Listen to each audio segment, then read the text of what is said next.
News చూస్తున్నాము. పశ్చిమ గోదావరి జిల్లాలో గ్యాస్ కష్టాలు పెరిగిపోతున్నాయి. హోటల్స్ మూతపడుతున్నాయి. భీమవరం, నర్సాపురంలో పలు హోటల్స్ ను మూసివేశారు.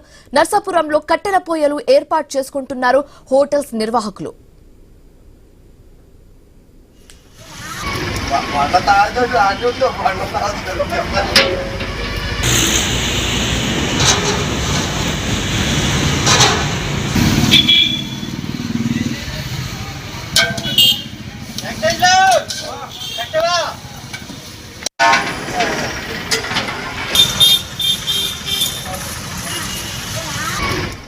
పశ్చిమ గోదావరి జిల్లాలో గ్యాస్ కష్టాలు పెరుగుతున్నాయి. హోటల్స్ మూతపడుతున్నాయి.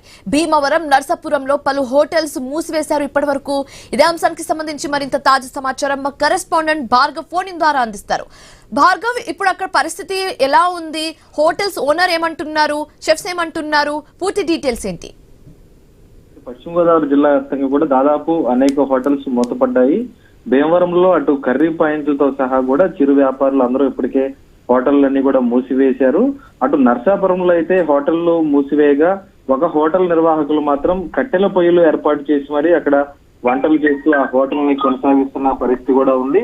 ఇతర ప్రాంతాల నుంచి ఎక్కువగా వలస వచ్చి ఉపాధి నిమిత్తం, ఉద్యోగాల నిమిత్తం అక్కడికి రావడంతో వారందరూ కూడా భోజనాలు లేక ఇబ్బందులు పడతారనేటువంటి విషయాలను గ్రహించి గ్యాస్ లేకపోయినా సరే కట్టెల పొయ్యిల ద్వారా కూడా వంటలు చేస్తూ కూడా రెస్టారెంట్లు, హోటల్ వారు నడుపుతున్న పరిస్థితి కూడా ఉంది. ఇప్పటి వరకు బడా రెస్టారెంట్ లో ఇవాళ రేపటితో కూడా గ్యాస్ సిలిండర్లు అయిపోతున్నాయి. ఇప్పటికే చిన్న చిత్తగా ఉన్నటువంటి టిఫిన్ సెంటర్లు, కర్రీ పాయింట్లు, హోటల్స్, దాబాలు వంటి చోట్ల గ్యాస్ సిలిండర్లు అయిపోయాయి. అయితే ఒక్కొక్కరుగా కూడా ఈ కట్టెల పొయ్యిల వెంట పడుతున్న పరిస్థితి కూడా ఉంది. అందరూ కూడా వాటిని కర్రలను తెచ్చుకుంటూ, ఇటుకరాళ్ళు తెచ్చుకుంటూ కూడా పొయ్యిలను ఏర్పాటు చేసుకునే పరిస్థితులు కూడా ప్రస్తుతం నర్సాపురంలోను, భీమవరం, పాలకొల్లు ప్రాంతాల్లో కూడా కనిపిస్తున్నాయి. అటు ఎక్కువ మంది కూడా ఈ కట్టెల పొయ్యిల వెంట పడుతూ ఉన్న నేపథ్యంలో ప్రస్తుతం అడితిలిగి వద్ద కూడా గిరాకీ పెరిగిందని కూడా చెప్పుకోవచ్చు.